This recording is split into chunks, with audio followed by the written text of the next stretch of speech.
Entonces vamos a retomar lo que habíamos visto la vez pasada de Gedeón. Vamos a ver hoy unas cosas de la vida de él y les voy a mostrar ahí unos hallazgos arqueológicos. ¿Sí?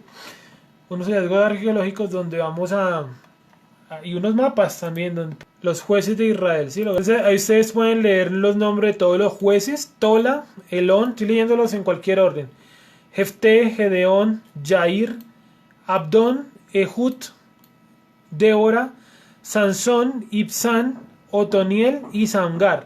Sí, esos son los lugares aproximados de donde estos personajes eran. Sansón, ¿cierto? Cerca de la aldea de Timna. Débora, ¿verdad? Que se sentaba cerca a Ramá. Otoniel, que estuvo en Hebrón. Bueno, Samgar, que estuvo en la tribu no me acuerdo si fue Ismael, que se me olvidó el nombre. Bueno, de la tribu que significa escuchar. No, se me olvidó el nombre. Bueno, sigo. Ehud, Abdón, Gedeón, ¿verdad? Que es el que estamos viendo. Jefté, Jair y Elón. Pero vamos a mirar otro. Y es la ubicación de las tribus. ¿Sí? Simeón era que se llamaba la tribu, que se me había olvidado el nombre. Simeón, ¿cierto? Con su capital en Beersheba. Judá, con la capital en Jerusalén. Benjamín, bueno, ahí no están las capitales de todas. Efraín, Dan, Rubén, Gad, Manasés, Isaacar, Zabulón, Aser, Neftalí y la media tribu de Manasés que nos quedaba por observar. Sí, bueno, esto es más o menos como la división de las tribus. Vamos a mirar ahora, vamos a empezar entonces a leer lo de Gedeón. 22, capítulo 8 de Jueces, Jueces 8:22. Jueces 8:22. Dice así: y los israelitas dijeron a Gedeón: sé nuestro Señor, tú y tu hijo y tu nieto, pues que nos has librado de mano de Madián. Mas Gedeón respondió: no seré señor sobre vosotros, ni mi hijo os señoreará. El Eterno señoreará sobre vosotros. Y les dijo Gedeón: quiero haceros una petición. Que cada uno me dé los zarcillos, o sea, los aretes de su botín, pues traían zarcillos, aretes de oro, porque eran ismaelitas. O sea, esa era una tradición para ese momento de origen ismaelita. ¿Cuál era la tradición? Que se colocaban aretes en ambos oídos, tanto hombres como mujeres. Sí, utilizaban muy vistosamente sus aretes. Vemos que eso ha prevalecido, pues no solamente en las culturas indígenas, sino que también ha llegado hasta nuestros tiempos, ¿no? Donde hombres y mujeres utilizan zarcillos en los oídos.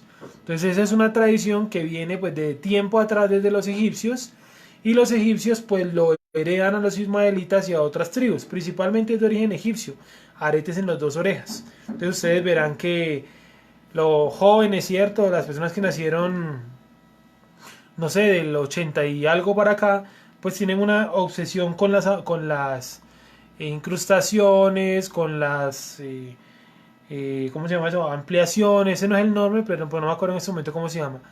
Las expansiones, el nombre expansiones, ¿cierto? Con las perforaciones y demás. Pero eso ya venía desde tiempo atrás con los egipcios, y luego pues acá lo vemos con los ismaelitas. Dice: ellos respondieron de buena gana, te los daremos. ¿Por qué estaban como tan de buena actitud estos hombres? Pues porque acaban de ver que Gedeón, con un ejército pequeño, destruyó a todos los madianitas. Y por ahí cerca estaban los ismaelitas, y pues ellos entregan de muy buena manera, ¿no? Con miedo, los zarcillos. Y tendiendo un manto, echó allí cada uno de los zarcillos de su botín. Y fue el peso de los zarcillos de oro que él pidió 1,700 siclos de oro, sin las planchas y joyeles y vestidos de púrpura que traían los reyes de Madián, y sin los collares que traían sus camellos al cuello. Es decir, los reyes en esa época, los reyes de otras naciones, acostumbraban a cargar en su ropa o en sus atuendos pues un montón de cadenas y de collares que los distinguía como reyes, y estas cadenas, estos collares estaban hechos de oro, un oro que obviamente era más puro que el de la actualidad. Por lo tanto, lo que esos tipos cargaban en el cuello era, mejor dicho, un montón de dinero. Y eso los diferenciaba del pueblo porque ellos iban con aretes, con anillos, con cadenas, con todo tipo de arreglos de oro y les daba cierto prestigio al que tuviera pues una mayor cantidad de estos. Entonces Gedeón toma todo, absolutamente todo el oro, las cadenas, los collares, todo, también toma vestidos, todo eso lo traían los reyes de Madián. Y dice el 27, y Gedeón hizo de ellos un efod, el cual hizo guardar en su ciudad de Ofra. Entonces vamos al mapa. ¿Dónde queda la ciudad de Ofra? Queda en la parte norte de Israel, cerca a Tiberíades, ¿cierto? O al mar de Tiberias, o al mar de Galilea, que es este de acá, mar de Galilea o Tiberíades. Y aquí queda la ciudad o la villa de Ofra, en la parte norte. Miren lo lejos que está. Entonces está Ofra y miren lo lejos que se encuentra la ciudad de Judá, que está ubicada por aquí en Hebrón, ¿sí? En esta zona de por aquí. Entonces por aquí está Jerusalén y miren hasta donde encontramos Ofra, totalmente al norte. ¿Qué encontramos allí cerca de Ofra? Bueno, encontramos la ciudad de... Encontramos el monte Tabot, encontramos Yabes de Galaad, Camón, bueno, lugares que de pronto uno no conoce mucho, Tebes, ¿cierto? Que esa sí es muy conocida, Tebes, Samir, en fin. Monte Gerizim, también sabemos que es importante. Ofra, la encontramos acá. Entonces Gedeón hizo colocar en la ciudad de Ofra el efod que se hizo con el oro ese que él había reclamado y con la ropa preciosa. Y todo Israel se prostituyó tras de ese efod, que que en aquel lugar fue tropezadero a Gedeón y a su casa. Sí, fue tropezadero a Gedeón y a su casa. Es decir, él no se dejó proclamar rey, pero trató de montar prácticamente un tipo de sacerdocio. El efod era una prenda que utilizaban no solamente los sacerdotes, sino cualquier persona que tuviera un cargo distintivo. Pero acá dice que se prostituyó tras de ese efod, es decir, ese efod en algún momento fue objeto o parte de un culto. Y ese culto a qué lo llevó, entre comillas, a la prostitución, a perderse, a desviarse, ¿sí? A desviarse de su verdadero camino. Y dice que el efod fue tropezadero, ¿verdad? Fue tropezadero para Gedeón y lo más grave de todo, no solamente para Gedeón, sino que aparte de Gedeón, ahí en quién más se vio involucrado en ese problemita. Su familia. Sí, su familia se vio involucrada, quiere decir que ellos montaron una especie como de orden o de concilio a su manera, basados en el poderío o en la distinción que les daba ese efod hecho de oro y de ropas preciosas. El efod era más o menos una vestidura que cubría desde los hombros hasta más o menos las pantorrillas, y esa vestidura simbolizaba casi siempre algún tipo de autoridad religiosa, por lo general el efod. Entonces cuando usted ve la ropa sacerdotal va a encontrar que en la ropa sacerdotal hay también un efod. Ese efod fue el que el Eterno le mandó a construir o le mandó a elaborar a Moisés, y ese efod tenía pues unas especificaciones muy claras. Sí, que en la Torá de pronto no da mucho detalle, pero que Moisés, que fue el que lo vio y que fue quien ayudó a mandar a hacerlo, pues sabía muy bien cuáles eran las especificaciones de esta cuestión. Dice el 27. Vamos a volver a leerlo. Dice, y Gedeón hizo de ellos un efod, el cual hizo guardar en su ciudad de Ofra, y todo Israel se prostituyó tras de ese efod en aquel lugar, y fue tropezadero a Gedeón y a su casa. Sí, a su casa. En sí, que fue lo que él colocó, un efod. Efod. Y la palabra efod en hebreo, ¿cuál será? Vamos a mirarla. Es exactamente la palabra leafot. ¿Listo? Leefot, perdón. Leefot. Leefot. Sí, es la manera como está escrito allí. Vamos a mirarla en otra. Vamos a mirarla en la Masúa. Vamos a ver si de pronto ya está el libro de jueces, aunque no me acuerdo. Tal vez no. No, no está el libro de jueces. Bueno, lástima. Sí, Entonces la palabra para efod, si ustedes la pueden ver ahí en su aplicación, es el hebreo 646. Y esa palabra efod, pues no se le ha dado ningún tipo de significado, simplemente efod, 646. Hebreo 646. Efod. Y si ustedes lo leen así detalladamente en la aplicación, dice que es la pieza o vestidura específica de un sacerdote. Sí, como les digo, esto simbolizaba algún tipo de sacerdocio. Y eso fue lo que trató de montar Gedeón. Pero vamos a verlo más adelante. Dice, así fue subyugado Madián delante de los hijos de Israel y nunca más volvió a levantar cabeza y reposó la tierra 40 años en días de Gedeón. Luego Jeroboam, o sea, Gedeón, ¿no? Acuérdense que le había colocado, el pueblo le colocó ese nombre a Gedeón. Luego Jeroboam, hijo de Joás, fue y habitó en su casa. Y tuvo Gedeón 70 hijos que constituyeron su descendencia, porque tuvo muchas mujeres. O sea, si ustedes ven, hacen una lectura interpretativa, ¿qué era lo que estaba tratando de hacer Gedeón? Montar una especie de Sanedrín con sus descendientes. Por eso buscó o nombró el número exacto de 70 hijos, y él vendría a ocupar el cargo de sumo sacerdote, siendo el 71. Entonces obviamente ahí lo vemos claramente. Dice que tuvo 70 hijos, exactamente 70, ¿no? Estaba tratando de hacer su propio sacerdocio. También su concubina que estaba en Siquem le dio un hijo y le puso por nombre Abimelech. Entonces vamos y miramos dónde queda la ciudad de Siquem.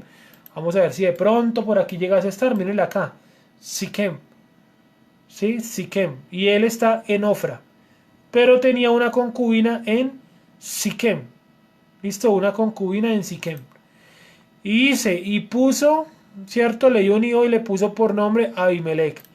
Y murió Gedeón, hijo de Joás, en buena vejez, y fue sepultado en el sepulcro de su padre Joás, en obra de los abiezeritas. Entonces volvemos y miramos, Ofra, ¿cierto? En la parte norte, Ofra, y seguimos allá, de los abiezeritas. Pero aconteció que cuando murió Gedeón, los hijos de Israel volvieron a prostituirse, yendo tras los Baales, y escogieron por Dios a Baal Berit. ¿Qué significa Baal Berit? Lo dijimos la vez pasada, el Dios de los pactos. Entonces vamos a mirar en Jueces 8:33, ¿qué significa la palabra Berit? Esperen que cargue un poquito la aplicación. Jueces 8:33 dice, pero aconteció, ¿verdad? Estoy leyéndolo acá. Pero aconteció que cuando murió Gedeón, los hijos de Israel volvieron a prostituirse, yendo tras Baales, y escogieron por Dios a Baal Berit. Baal Berit. Sí, entonces usted da ahí y miren la palabra que les arroja. La palabra que arroja es el hebreo 1168 y el 1285. ¿Qué significa Baal Berit? Significa pacto. Baal Berit, deidad especial de los siquemitas. Sí, Baal, ¿qué significa? Señor de. Y Berit, pacto. Entonces, señor de los pactos. Sí, o de las promesas. Entonces era muy parecido a las concepciones que tienen hoy casi todos los movimientos cristianos, ¿no? De que Dios es un cumplidor de promesas. Entonces dicen Dios de pactos, ¿cierto? Ojo con esa expresión, Dios de pactos. Porque aquí lo estamos viendo en el texto mismo, ¿verdad? Que ellos se prostituyeron tras ese Dios, Baal Berit, Dios de los pactos. ¿Cómo funcionaba el Baal Berit? Se colocaban ofrendas para Baal Berit, ¿sí? Y la ofrenda, lo que simbolizaba como tal, pues era un pacto que yo le ofrecía a ese Dios. Es decir, por ejemplo, y lo que se hacía con este Baal Berit, entonces este Baal Berit se le llevaba todo tipo de ofrendas, y después de esas ofrendas que se le llevaban, usted le ofrecía un trato. Es decir, si tú me das esto, yo te prometo esto. Era prácticamente como las ofrendas o los cultos que se hacen hoy en día a diferentes dioses, ¿no? Donde se les ofrece principalmente algún tipo de bien con tal de que me cumpla a mí un deseo. Entonces, por ejemplo, si yo quiero que me cure algo, entonces yo voy y le ofrezco, no sé, una cantidad de domingos en cierta iglesia. O ahorita en Semana Santa la gente, pues cuando salían, cuando podían salir, los penitentes, ¿no? Que por conseguir algo, un agrado o demás, delante del Creador, pues se lastimaban. Entonces hacen una especie de pacto, ¿no? Un pacto de sufrimiento. O el pacto de pobreza, de miserableza, yo no encuentro la palabra, que realizan algunos movimientos católicos, ¿cierto? Con tal, según ellos, de renunciar a todo lo material, pues prefieren vivir como por dioseros. Yo sé que no todos los movimientos católicos tienen esa práctica, porque al contrario, hay movimientos católicos que mueven mucha plata a nivel mundial, pero hay unos que sí hacen votos de pobreza, ¿vale? Votos de pobreza. Por ejemplo, una que hacía falsos votos de pobreza era Teresa de Calcuta. Sí, que ella es, cuando muere, salen a la luz que ella tenía un montón de cuentas en Islas Caimán y en Barbados y en islas que son paraísos fiscales, ¿no? Donde ella metía la plata que le daban de donaciones. O sea, ella no destinaba ni siquiera, creo que la cifra es ni el 30% de lo que le daban lo destinaba a donaciones. Y tenía un montón de cosas terribles escondidas, de dinero, de lavado de activos, de ser testaferra, bueno, es una persona que hay que mirarla con pinzas. Dice, y no se acordaron los hijos de Israel del Eterno su Dios, que los había librado de todos sus enemigos en derredor. Sí, cuando hay algo que nosotros nos nubla la verdadera visión de Dios, como Baal Berit, ¿qué hacemos? Pues dejamos por completo al Eterno nuestro Dios, quien fue el que nos liberó de todos los enemigos en derredor. Sí, cuando nosotros tenemos otra concepción del Eterno, inmediatamente nos olvidamos del que verdaderamente está en la Escritura. Una cosa es usted creer en una religión, otra cosa es creer usted en la Escritura. Son dos cosas diferentes. En la religión usted puede recitar o declamar o memorizar la Biblia, pero eso no quiere decir que usted crea en la Escritura. Sí, cuando usted cree en la Escritura, de entrada usted se da cuenta que de principio a fin está hablando de un pueblo. Y eso no lo digo solamente yo, o sea, no es algo que nosotros nos inventamos acá, o que usted se haya inventado, ¿cierto? Que usted haya llegado a esa conclusión, sí o no, sino que eso también está en este libro de historia, se llama Arqueología Bíblica, de G. E. Wright, sí, un escritor, creo que él es como holandés, creo que no es inglés, bueno, en fin. Y bueno, pues es un libro que tiene pues un contenido impresionante, como se dan cuenta solamente la tabla de contenido, miren todo lo que es. Tiene unas explicaciones impresionantes. Miren lo que dice la página 16. Dice, la Biblia, a diferencia de las demás literaturas religiosas, no se centra en una serie de enseñanzas morales, espirituales y litúrgicas, sino en el relato de un pueblo que vivió en un tiempo y en un lugar concreto. Y esto me parece a mí impresionante. Cuando yo lo leí hace algunas noches, leyendo un poco este libro, pues encontré esto que no lo estaba buscando y dije, claro, si un historiador puede llegar a esa conclusión, ¿por qué un cristiano no? Porque tiene el conocimiento velado de parte del Creador. Y así como nosotros leíamos la Biblia y no entendíamos que se trataba de un pueblo y no de una iglesia, lo mismo sucede. El Creador los tiene como velados, los tiene oscurecidos, los tiene totalmente. Arqueología y teología bíblica. Un escritor secular. Y el tipo solamente con mirar los hallazgos, sin leer la Biblia, dice, esto no es un libro solamente de moral. Esta es la historia de un pueblo. Voy a volver a leerlo. La Biblia, a diferencia de las demás literaturas religiosas, no se centra en una serie de enseñanzas morales, espirituales y litúrgicas, sino en el relato de un pueblo que vivió en un tiempo y en un lugar concretos. Y ojo, el hombre bíblico, a diferencia de otros hombres, había aprendido a confesar su fe narrando lo que le había sucedido a su pueblo y viendo en ello la mano de Dios. Mejor dicho, este párrafo que está acá es prácticamente el resumen de lo que nosotros tratamos de hacer en Centro de Estudios Hebreos Teruá o en cualquier persona que esté buscando las raíces hebreas. Nosotros afirmamos nuestra fe es narrando los acontecimientos en los cuales el Eterno salvó a nuestro pueblo. Esa es nuestra verdadera emuná. Y dice en otras palabras, la fe fue transmitida mediante un relato histórico. Entonces la Biblia, la Torá, la Escritura es un relato histórico. Y ahí es donde está la fe. Y dice, y es preciso tomar en serio la historia. Y esto me pareció a mí, mejor dicho, si tal vez yo hubiera tratado de escribir esto, no lo hubiera podido escribir tan bien como lo escribió una persona que nunca ha leído seguro la Torá. Dice, y es preciso tomar en serio la historia para comprender la fe bíblica, la cual afirma rotundamente el significado de la historia. Dice, el investigador bíblico ha de ser un estudioso de la vida antigua. A él están hablando a cada uno de nosotros. Y la arqueología le ayuda a conocer las características del pasado. Al reconstruir la historia de los tiempos bíblicos, hallamos muchos periodos que no resultan bien conocidos por los documentos escritos llegados hasta nosotros. Un ejemplo es, bueno, ya empieza a entrar en materia, pero esa introducción que el tipo se lanza, cierto, voy a volver a subirlo para que ustedes lo busquen en PDF. Si no lo tienen, pues me dicen, ¿no? Si les interesa. Se llama Ernest Wright y se llama Arqueología Bíblica. La editorial es Ediciones Cristiandad, bueno, de Huesca, Madrid. Sí, y bueno, es una obra traducida del inglés. Se llama Biblical Archaeology. Y la tradujo Valentín Maya, bueno, Valiente Maya, perdón.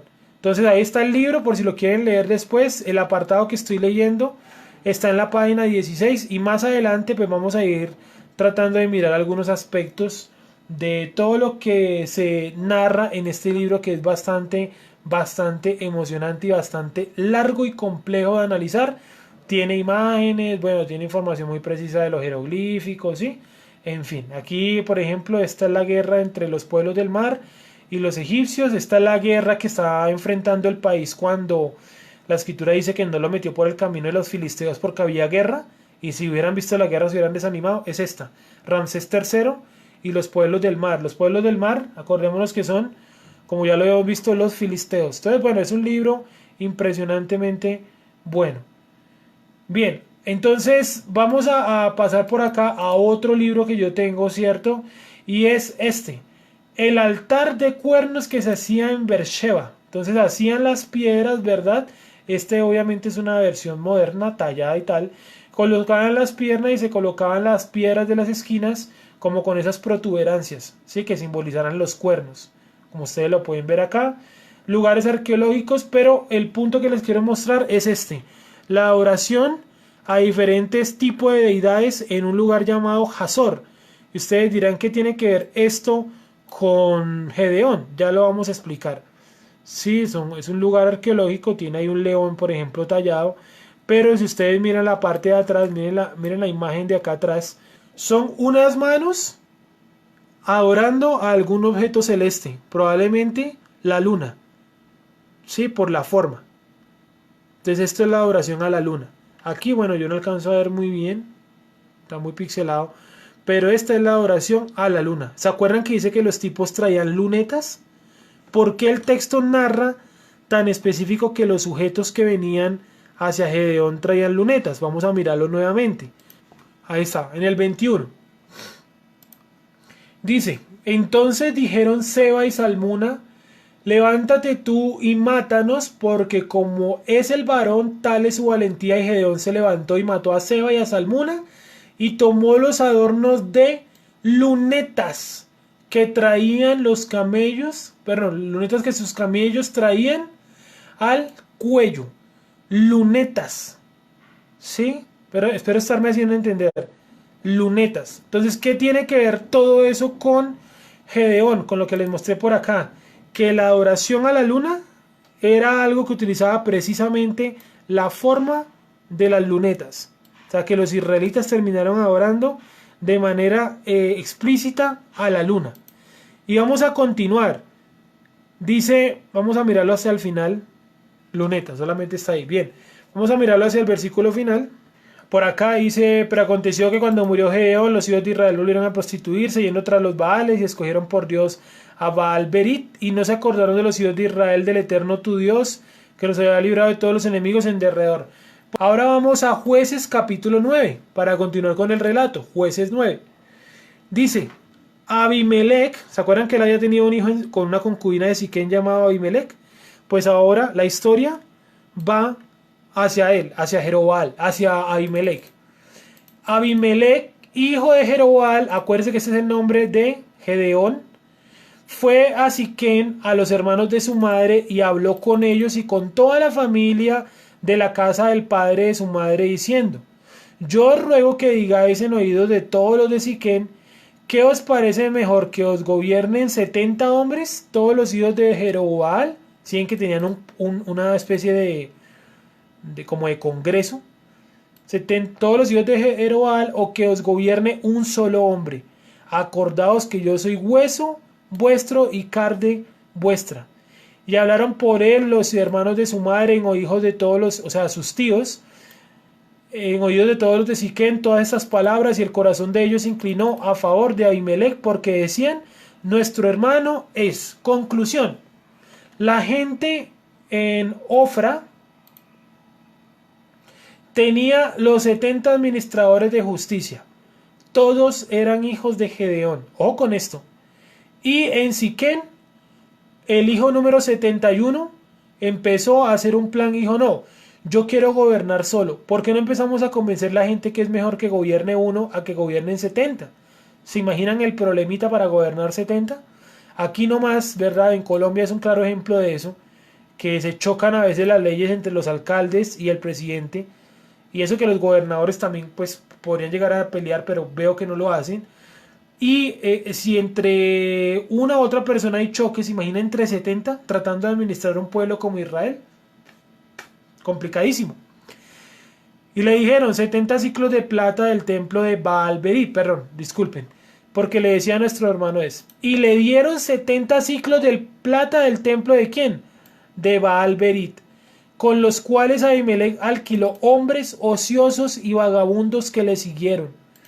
Y viniendo a la casa de su padre en Ofra, mató a sus hermanos los hijos de Jerobal, 70 varones sobre una misma piedra. Pero quedó Jotam, el hijo menor de Jerobal, que se escondió. Entonces, Jotam, ¿cómo se salvó? De seguro alguno de los del pueblo tomó su lugar y murió. Sí, porque dice que él mató a 70 varones. Quiere decir que entre los 70 hubo alguno que se metió de colado. ¿Listo? Entonces, ¿qué se escondió? Entonces se juntaron todos los de Siquem con toda la casa de Milo, y fueron y eligieron a Abimelech por rey cerca de la llanura. Bueno, listo. Cerca de la llanura del pilar que estaba en Siquem. Cuando se lo dijeron a Jotam, acuérdense que Jotam era el que había escapado, fue y se puso en la cumbre del monte de Gerizim, y alzando su voz clamó y les dijo: oídme, varones de Siquem, y así os oiga Dios. Fueron una de los árboles a elegir rey sobre sí, y dijeron al olivo: reina sobre nosotros. Mas el olivo respondió: he de dejar mi aceite, con el cual en mí se honra a Dios y a los hombres, para ir a ser grande sobre los árboles. Y dijeron los árboles a la higuera: anda tú, reina sobre nosotros. Y respondió la higuera: he de dejar mi dulzura, mi buen fruto, para ir a ser grande sobre los demás árboles. Dijeron luego los árboles a la vid: pues ven tú y reina sobre vosotros. Y la vid le respondió: he aquí, he de dejar mi mosto, que alegra a Dios y a los hombres, para ir a ser grande sobre los árboles. Dijeron entonces todos los árboles a la zarza: anda tú, reina sobre nosotros. Y la zarza respondió a los árboles: si en verdad me elegís por rey sobre vosotros, venid, abrigaos bajo mi sombra. Y si no, salga fuego de la zarza y devore a los cedros del Líbano. Ahora pues, bueno, antes de seguir leyendo, ¿qué quiere decir esa parábola? Jotam está diciendo: miren, mejores que Abimelech hay bastantes, y todos ellos han renunciado el hecho de reinar solos. Empieza hablando primero de Gedeón, al primero que le propusieron que fuera rey. Gedeón, como ustedes saben, no aceptó. Luego de seguro ese ofrecimiento pasó a alguno de sus hijos. ¿Se acuerdan que a Gedeón le dijeron que reines tú y tu hijo sobre nosotros? Y el hijo tampoco aceptó. Y el siguiente en la línea, el siguiente hijo o quien haya sido, tampoco aceptó. Y dice: y la zarza respondió a los árboles. Sí, miren lo interesante del texto. Dijeron entonces todos los árboles a la zarza: anda, tú, reina sobre nosotros. Y la zarza respondió a los árboles: si en verdad me elegís por rey sobre vosotros, venid, abrigaos debajo de, mi sombra, y si no, se salga fuego de la zarza y devore a los cedros del Líbano. ¿Listo? ¿A qué hace referencia todo eso? ¿Qué es lo que nos trata de decir allí el escritor de este texto?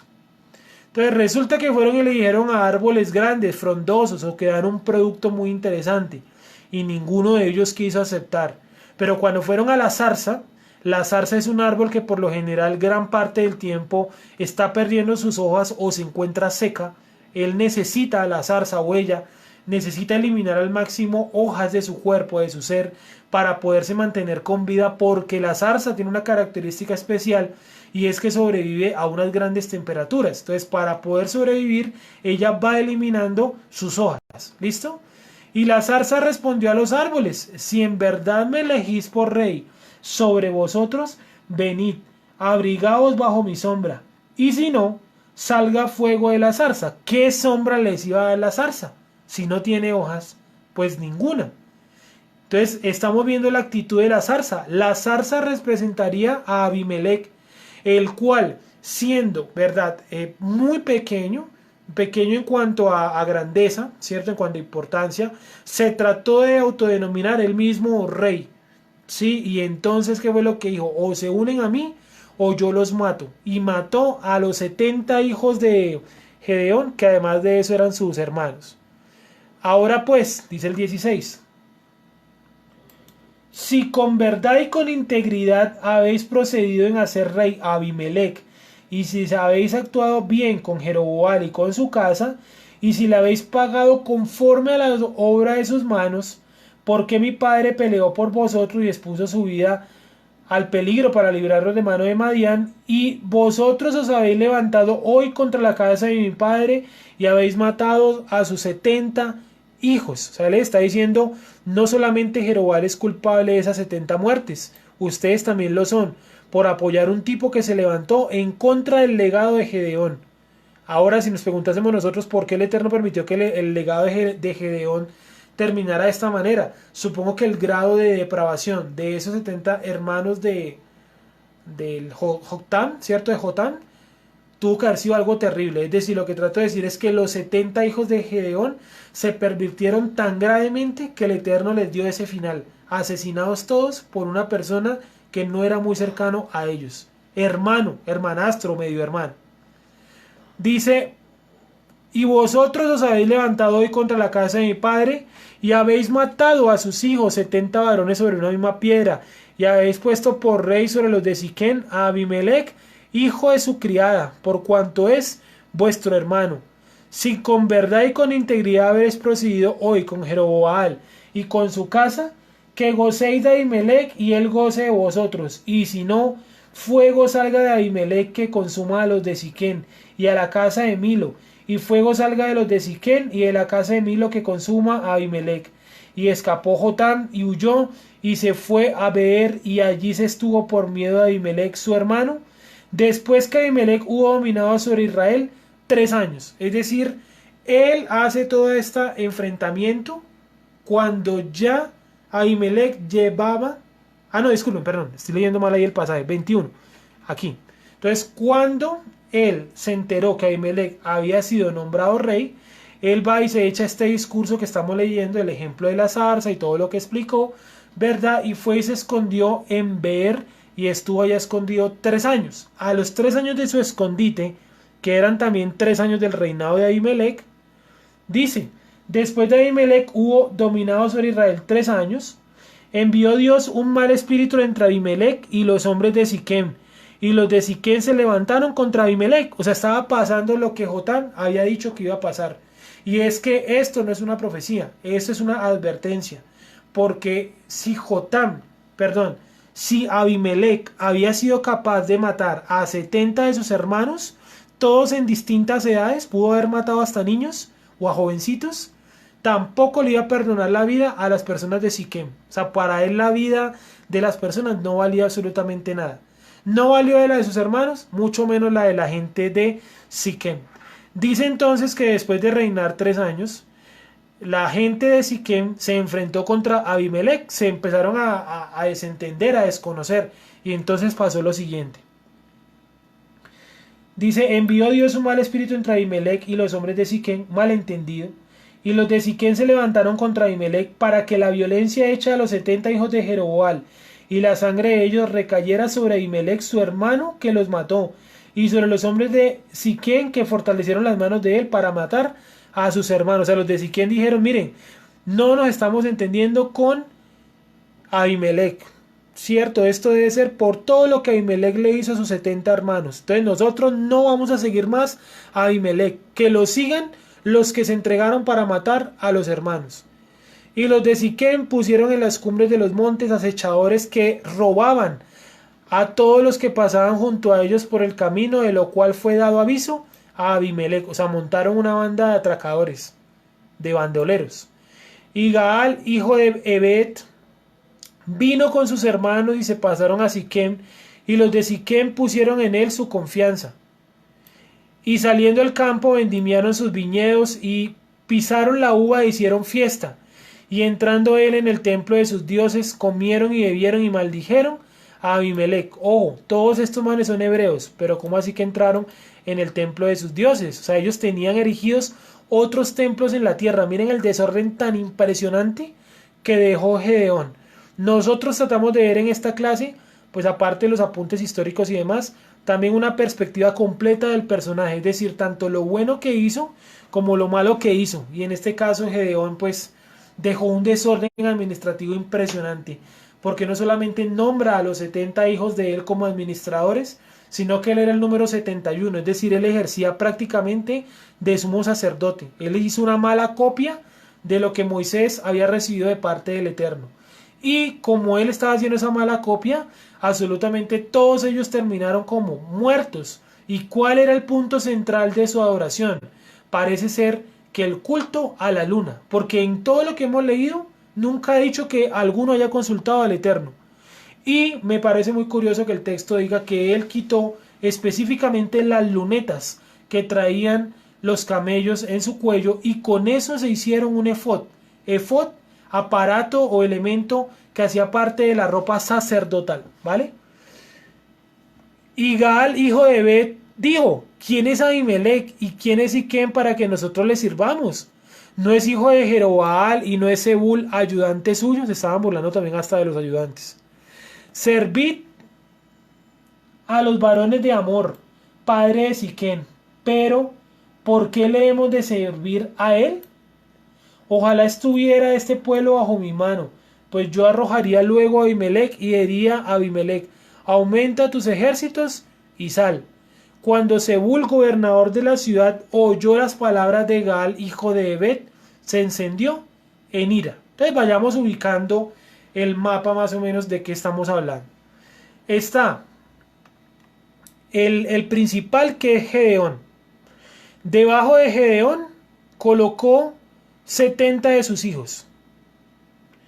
Faltaba uno de sus hijos, que era Abimelech. Abimelech vino y mató a esos 70 hijos. Entonces quedó Abimelech en el poder.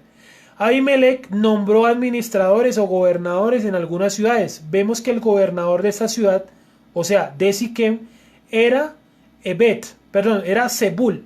Y Zebul se enojó con Ebed, porque con Gaal, Zebul, el ayudante de Abimelech, se enojó con Gaal, un tipo cualquiera, porque se estaban burlando de él. Y miren lo que hizo.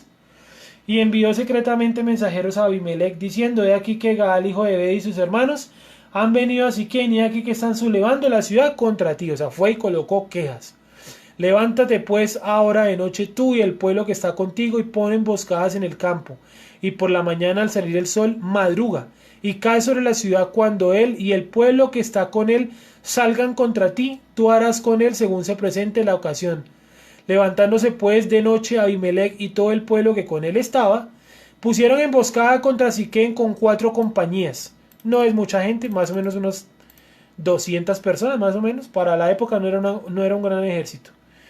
Y Gaal, hijo de Ebed, salió y se puso a la entrada de la puerta de la ciudad. Y Ahimelech y todo el pueblo que estaba con él se levantaron de la emboscada. Viendo Gaal al pueblo, dijo a Zebul: he allí gente que desciende de las cumbres de los montes. Y Zebul le respondió: tú ves la sombra de los montes como si fueran hombres. Sí, imagínense la conversación que están teniendo, ya la voy a explicar. Volvió Gaal a hablar y dijo: he allí gente que desciende en medio de la tierra, y una tropa viene por el camino de la encina de los adivinos. ¡Ojo! ¡Adivinos! Luego, ¿no se supone que no se podía tener adivinos en la tierra? Estamos recogiendo porque las próximas clases se va a poner mejor, cuando empecemos a ver simbología. Sí, simbología, la luna, los adivinos, todo esto. Y Zebul le respondió: ¿dónde está ahora tu boca que decías: quién es Abimelech para que te sirvamos? ¿No es este el pueblo que tenías en poco? Sal pues ahora y pelea con él. Y Gaal salió delante de los de Siquén y peleó contra Abimelech. Mas lo persiguieron a Abimelech, y Gaal huyó delante de él, y cayeron heridos muchos hasta la entrada de la puerta. Voy a resumir nuevamente. ¿Alguien hasta ahí tiene alguna pregunta?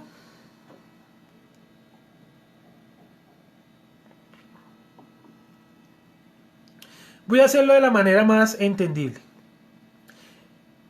Gedeón, llamado Jeroboam, ¿cierto? Gedeón se prostituyó haciendo un efod con las lunetas que le quitó a unos camellos y con unos aretes. Hizo el efod, quiere decir que se autodenominó sacerdote.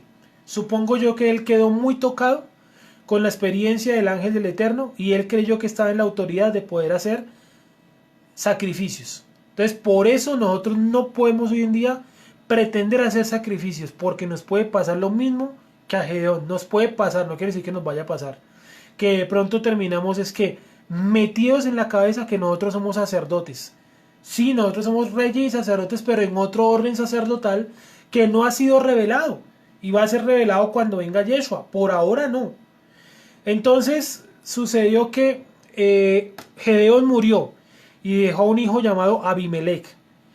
Abimelech no estaba en la rosca de los 70 que estaban administrando la justicia, 70 hijos de Gedeón. Abimelech va y mata a esos 70 hijos, y sobrevivió uno. Luego Abimelech, pasan 3 años y empieza a tener problemas con la gente de Siquem, gente que hasta ese entonces lo había apoyado en su revuelta. Entonces la gente de Siquem se rebela, ¿verdad?, contra Abimelech, pero Zebul da aviso y le dice a Abimelech: mejor venga y ataque la ciudad, porque adentro hay un tipo llamado Gaal, y ese Gaal nos está volteando a la gente. Esa noche Abimelech tiró una invasión sobre la ciudad de Siquem, y Gaal, que estaba adentro, que era solamente un bocazas, o sea, que hablaba y hablaba pero no salía con nada, se empezó a asustar cuando vio al ejército. Salió y peleó y le tocó huir. Entonces dice: y Abimelech se quedó en Aruma, y Zebul echó fuera a Gaal y a sus hermanos para que no morasen en Siquem. Aconteció al siguiente día que el pueblo salió al campo, y fue dado aviso a Abimelech, el cual, tomando gente, la repartió en 3 compañías y puso emboscadas en el campo.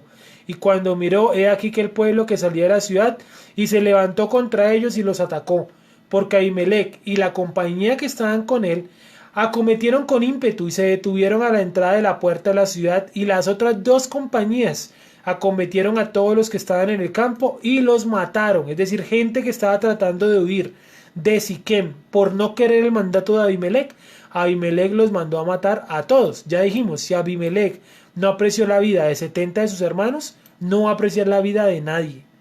Y Abimelech peleó contra la ciudad todo aquel día, y tomó la ciudad y mató al pueblo que en ella estaba, y asoló la ciudad y la sembró de sal. Estamos hablando de Siquem, la sembró de sal. Imagínense lo que el tipo hace. Cuando oyeron esto, todos los que estaban en la torre de Siquem se metieron en la fortaleza del templo del dios Berit, y vuelve a aparecer el dios de los pactos. Tenía hasta una torre. Y fue dado aviso a Abimelech de que estaban reunidos todos los hombres de la torre de Siquem. Entonces subió Abimelech al monte de Salmón, él y toda la gente que con él estaba, y tomó Abimelech un hacha en su mano, y cortó una rama de los árboles, y levantándola, se la puso sobre sus hombros, diciendo al pueblo que estaba con él: los que me habéis visto hacer, apresuraos a hacer como yo. Y todo el pueblo cortó cada uno su rama, y siguieron a Abimelech, y las pusieron junto a la fortaleza, y prendieron fuego con ellas a la fortaleza, de modo que todos los de la torre de Siquén murieron. Y miren el número de los que murieron, como unos 1000 hombres y mujeres. O sea, lo que Abimelech hizo fue una limpieza total de todos los que se rebelaron contra él. No solamente había matado a los 70 hermanos de él, sino que también vino y acabó toda una ciudad, y acabó también con ese lugar alto y de idolatría. Yo no alabo la función de Abimelech, cierto, porque pues no, el texto no es específico si absolutamente todos estaban en contra de él, todos los que él mató. Sí, pudo haber matado a muchos inocentes solamente como por dar un mensaje. De todas maneras, yo sí veo que Abimelech es una herramienta, como todos los malvados, del creador. Y esa herramienta del creador lo que hizo fue barrer por completo pues el culto a Baal Berit. De pronto ese no era su objetivo de pronto era matar a los rebeldes que se le habían vuelto en contra de él.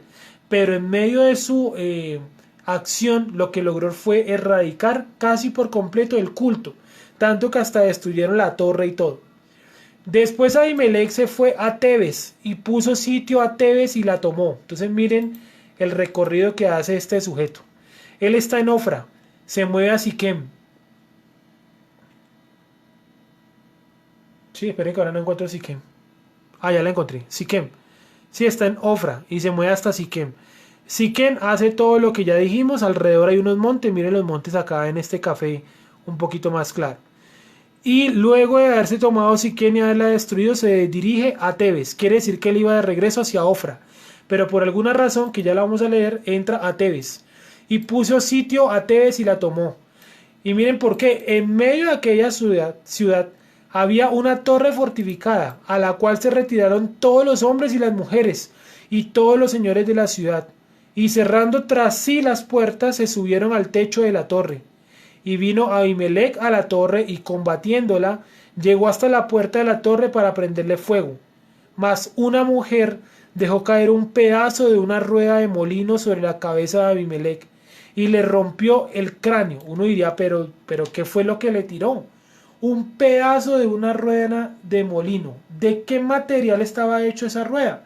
Lo más probable es que estaba hecho de algún metal. Sí, algunos hablan que pudo haber sido cobre. Sin embargo, no podemos afirmarlo porque de eso pues no hay mucho hallazgo arqueológico. ¿Sí? Las ruedas de molino que se utilizaban en esta época en específico. Dice, sobre la cabeza de Abimelech, y le rompió el cráneo. Entonces llamó apresuradamente a su escudero y le dijo: saca tu espada y mátame, para que no se diga de mí, una mujer lo mató. Pues en esa época, ¿qué medicina, no? El que le pasaba algo como eso ya estaba destinado a morirse. Y su escudero le atravesó y murió. Y cuando los israelitas vieron muerto a Abimelech, se fueron cada uno a su casa. Se acabó el bochinche. Así pagó Dios a Abimelech el mal que hizo contra su padre, matando a sus 70 hermanos. Y todo el mal de los hombres de Siquem lo hizo Dios volver sobre sus cabezas.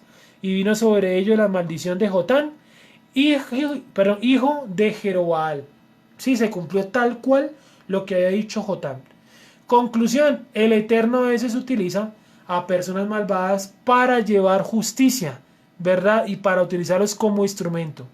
El Eterno llevó primero justicia a la casa de Gedeón cuando se corrompieron y eso, y los hizo asesinar a todos. Luego llevó también justicia en honor al buen nombre que había hecho Gedeón antes de haberse pervertido. Y cayó todo ese mal sobre Abimelech y sobre todo Siquem. Y finalmente todo el mal que hizo Abimelech le cayó a él también, cuando le cayó encima una rueda de molino hecha de algún metal y le rompió el cráneo y lo condenó a la muerte, pidiendo él que lo mataran para no dijeran que una mujer lo había matado. ¿Listo? Supongo que se supo que era una mujer, pues porque el texto describe que en el techo estaban las mujeres y los hombres importantes de la ciudad. Y viene el siguiente, después de Ahimelech, aquí vamos a dejar, vamos a ir terminando ya. Después de Ahimelech se levantó para librar a Israel Tola, hijo de Fua. Miren que Ahimelech también lo cuenta como un juez. Se levantó para librar a Israel Tola, hijo de Fua, hijo de Dodo, varón de Isaacar, el cual habitaba en Samir, en el monte de Efraín. Y juzgó a Israel 23 años y murió, y fue sepultado en Samir. Entonces volvamos al mapa, ¿cierto? Para terminar, Samir, todo en esta región, la región norte. Entonces, no quiere decir que en el sur estuvieran todos muertos o no hubiera pueblo. No, la historia está centrada allá arriba. De seguro hubo más de 13 jueces, eso sí estoy completamente seguro, pero el libro de jueces pues recopiló los 13 que consideró más importante y dejó por fuera incluso a, a Samuel, lo colocó en un libro aparte, ¿sí? Entonces, de seguro jueces hubo mucho, pero colocó a los más importantes, ¿sí? Entonces, vuelvo y repito ese pedazo final. Él estaba en Ofra, ¿sí? De Ofra fue y atacó Siquem, en Siquem fue y se tomó Tebas, y en Tebas murió. Y el nuevo juez que aparece aquí al lado, en Samir, que está ubicado, según lo leímos, en el monte de Efraín. Samir. ¿Listo? En el monte de Efraín. Samir. Toda esta región, todo este monte que ustedes ven, o sea, todo eso que ustedes ven aquí oscuro, todo eso que ustedes ven oscuro, eso es una montaña. ¿Sí? Y todo esto se le denominaba, gran parte de esto era el monte de Efraín, gran parte, no todo, gran parte. Y dentro del monte de Efraín estaba pues monte más específico, de Sirín, por aquí creo que vi otro, bueno, en fin, todo esto que ustedes ven así, esas son elevaciones, son montañas, ¿vale? Montañas, todo lo amarillo son planos, azul ríos. No sé hasta ahí de pronto qué pregunta haya. Sí, lo que hicimos hoy fue más que todo leer y las explicaciones de lo que haga falta, pues vamos a verlas la otra semana. Siempre leemos una clase o le dedicamos harto tiempo a la lectura y luego en la siguiente explicamos, sí, para no leer pedacitos y explicar por pedacitos. Me gusta leerlo todo, que ustedes lo tengan claro todo y luego sí pasamos ahí sí a análisis más puntuales, ¿vale? Por favor, de tarea vayan buscando qué simbolizan las lunetas y qué simboliza o por qué ellos tenían templos paganos dentro de la misma Israel, ¿vale? Eso queda para que ustedes lo vayan mirando. ¿Alguna pregunta, alguna duda? Bueno, muchísimas gracias. Shalom a todos, que estén bien.